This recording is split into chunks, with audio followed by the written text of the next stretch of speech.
Hello everybody, my name's Ray, and as for the name of the channel, I love to read.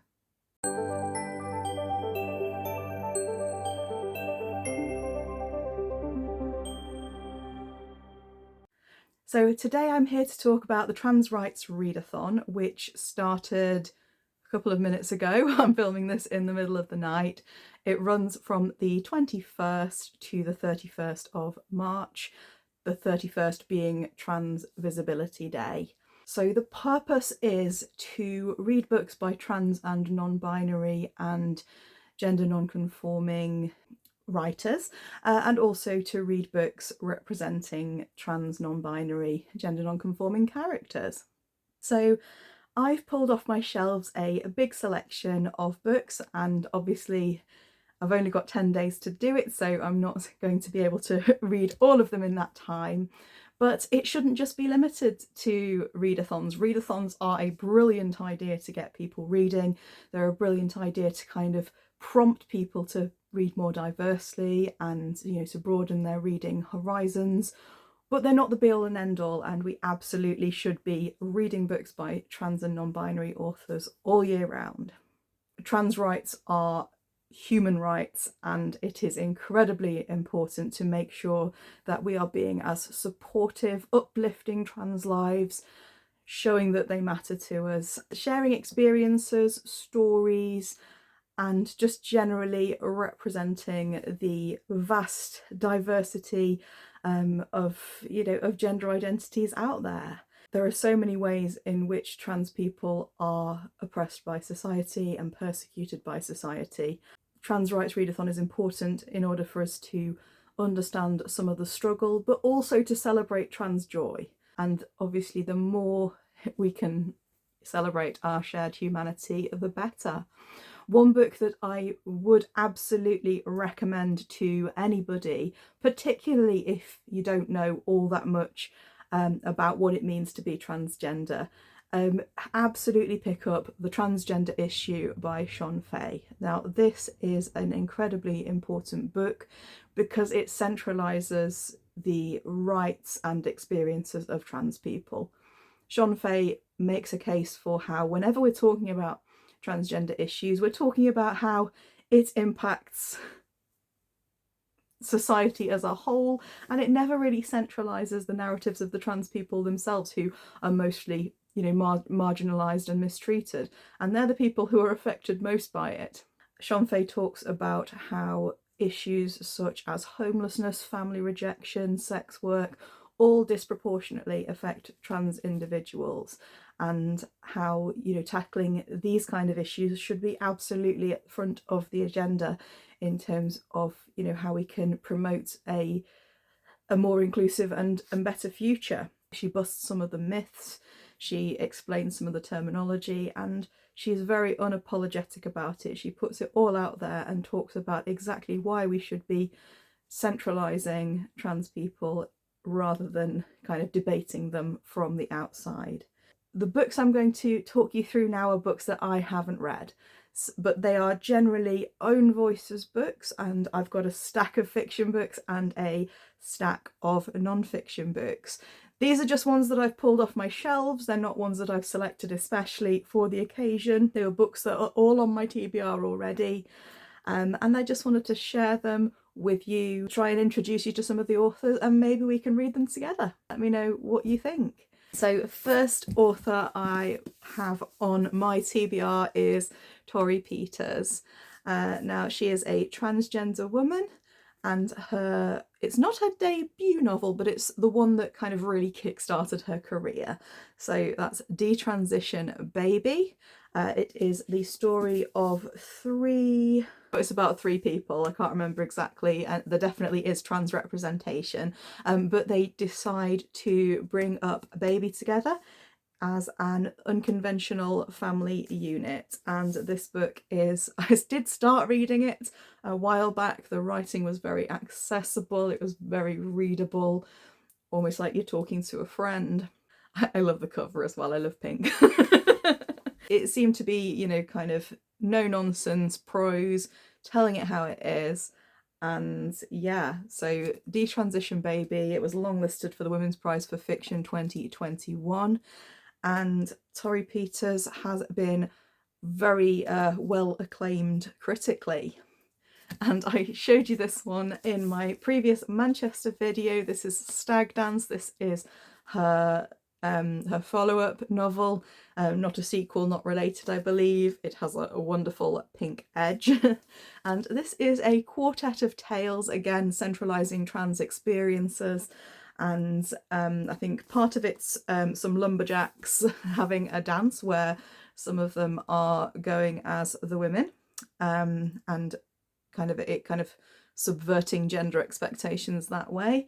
And then there are other kind of, so one's a boarding school romance, one's a Las Vegas party weekend where someone's trying to choose between two potential partners. So it's a quartet of stories, and I'm actually really interested to read this one. And like I say, I feel like I have to read Detransition Baby first, just because I've had it on the TBR so long, and I feel like, you know, it's been there a few years and I have the hardback, so yeah, need to get round to that, Ray.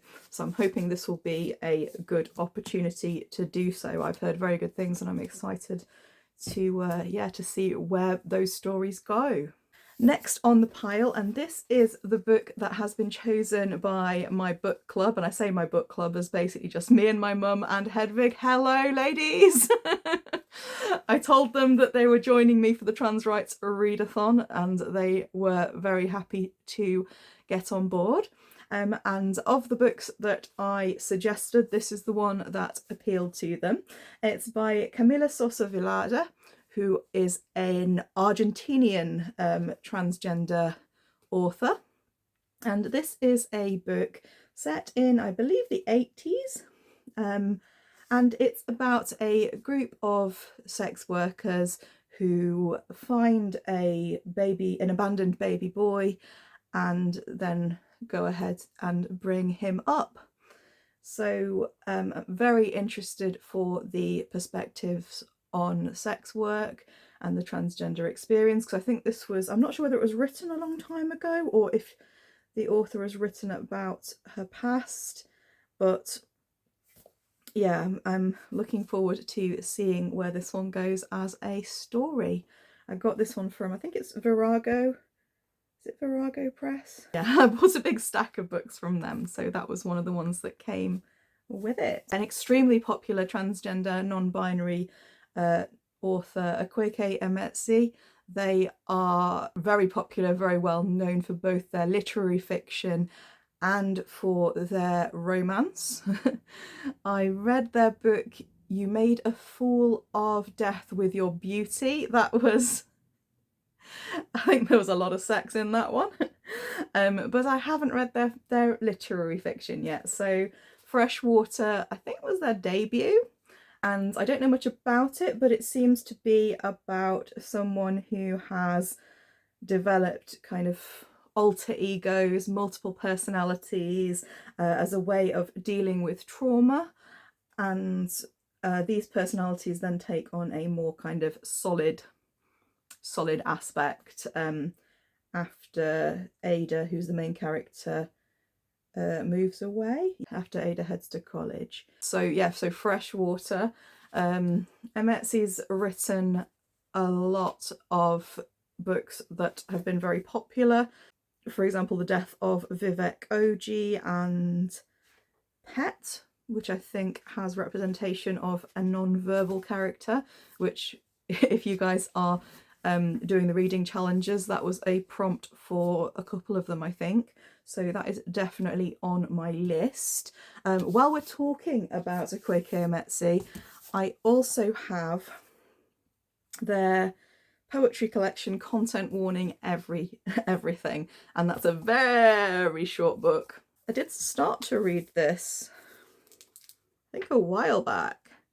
And yeah, it was a good start. I don't know why I didn't actually finish that, because it's only a very slim volume, but that's on my list as well. A book that I understand has been very influential, particularly to Torrey Peters, who we discussed earlier, and that's Nevada by Imogen Binney. Now, this is a book, I think it was about 2014, 2012, and it's an American road trip novel with the meeting of two characters, a young trans woman called Maria and a stoner called James, and the two of them meet, and it's kind of what kind of goes on there and on their road trip.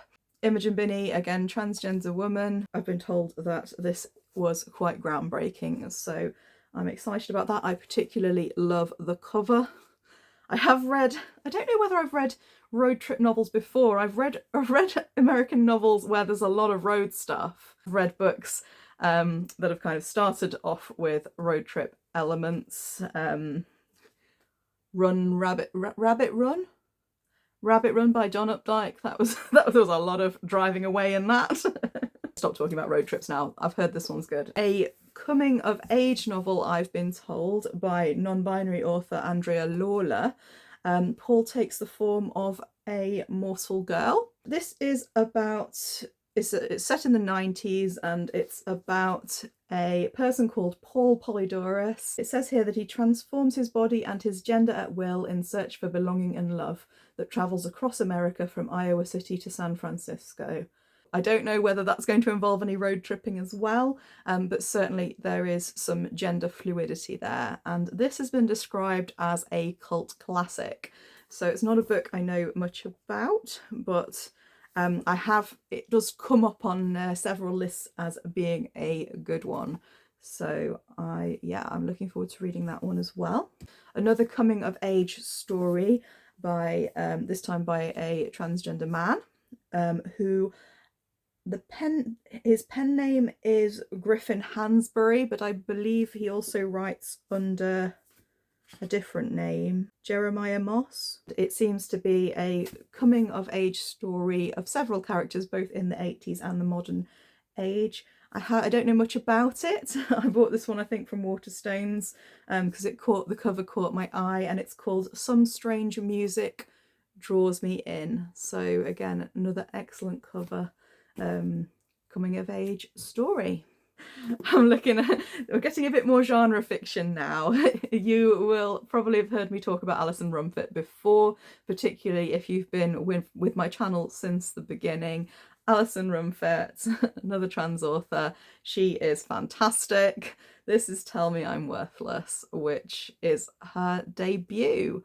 The book I read by her was Brainworms, which was hecka gross. Lots of body horror, lots of worms, which are I'm not a big fan of. But this one, I believe, is set in a haunted house. And if it's anything like Brainworms, there's likely to be lots of sex. I'm not sure whether there's sex in this one. I'm not going to make any promises. But Tell Me I'm Worthless is a haunted house novel in Brighton. And yeah, I'm hoping it'll be a little bit less visceral than the previous one, but we'll say previous one, Brainworms, was a follow-up. But her voice is just brilliant. So easy to read, Moorish prose that just gets you turning pages. So I'm excited to read some more. The City in the Middle of the Night by Charlie Jane Anders. I've read a book by Charlie Jane Anders before. She's a transgender woman who her debut was, what was it? All the Birds in the Sky. All the Birds in the Sky. And I thought it was quite good. It was a bit kind of magic school. It was a bit all over the place. It was a bit chaotic. It had pinches of Roald Dahl in there. Like, almost kind of with the kind of dynamics between the kids. It reminded me of kind of some of his best work. And then kind of obviously we get on to kind of witches and wizards later on. Anyway, this is her second book, which I've heard even better things about, The City in the Middle of the Night. And you can see how long I've had this for, because this is hardback as well. Why have I got all these hardbacks I haven't read? But yeah, could this be my opportunity to finally read this? Again, we've got some sci-fi. It looks like it's going to be a story of found family and survival in the wilderness on a planet far away. Sounds completely different from All the Birds in the Sky, which was very much kind of witches versus science or something. It was a long time ago. I read it when I was living somewhere else many years ago. A couple more fiction books. We've got Hammerjang Luck, which is by Makana Yamamoto, who is a Hawaiian author. I believe that they are non-binary, and this book has been described as Ocean's 8 meets Blade Runner. So it's kind of a 8 misfits, 2 X's, 1 last heist. I can't resist a heist book. And this one, again, this is my Illumicrate edition, and we've got some great end papers. Yeah. So this one looks like really good fun. And yeah, even if I don't get around to all of these, I'm hoping, like I say, we will get to them soon. And this one I love the cover of. This is by KM Enright, who is a trans man, and he has written this dark romance which has trans representation and I believe a polyamorous relationship, MMF, at the centre. I don't know what proportion of this book is going to be the romance side of things. I don't know if there is additional storyline. It says that there's political scheming and magic and stuff as well, so even if romance isn't your jam. And look at the end papers. Aren't they gorgeous? Sorry, I'll stop showing off my shiny books. But that's one that I was hoping to get to really soon regardless. Those are books by transgender and non-binary authors that I had on my shelf and that I'm, they're already on the TBR, but I'm going to try and read as many of those as I can. Obviously, if any of those take your fancy, then absolutely get them, read them, let me know what you think. And yeah, I've got some non-fiction books as well. Some of them are memoir, some of them are poetry, and some of them are just general kind of information books. So I will talk you through these. So this is All the Things They Said We Couldn't Have, Stories of Trans Joy by T.C. Oaksmonger. They have written a book about trans joy, which is absolutely what we want to read about. So here we go. All the Things They Said We Couldn't Have. I can't remember where I got this one from. I think I might have got it from Queerlit in Manchester. But there's lots of little pictures in here. There's lots of little pictures. It looks adorable. And it looks like it's multi-format as well. Like, I don't know how much of this is memoir. Yeah, so it's told in vignettes and it looks like it's memoir. Another memoir by a non-binary author, Olivia Lang. I bought this one the other day when I was in Manchester. The Lonely City, Adventures in the Art of Being Alone. And I showed this one off the other day because what a lovely cover. And it's about loneliness after moving to New York, which is obviously something that when people write about things like loneliness, you do get some of the more vulnerable writing coming out. So I'm hoping that this will be an insightful read. What else have I got here? So Travis Alabanza, None of the Above. I think it's a memoir but also a manifesto. So Travis Alabanza is a working class black non-binary trans person, and they're basically exploring phrases that they've heard over the years commonly about non-binary folks and about gender. Yeah, they're basically talking about that. So it sounds like it's going to be a bit of an educational manifesto, but it does sound like there is going to be elements of memoir there too.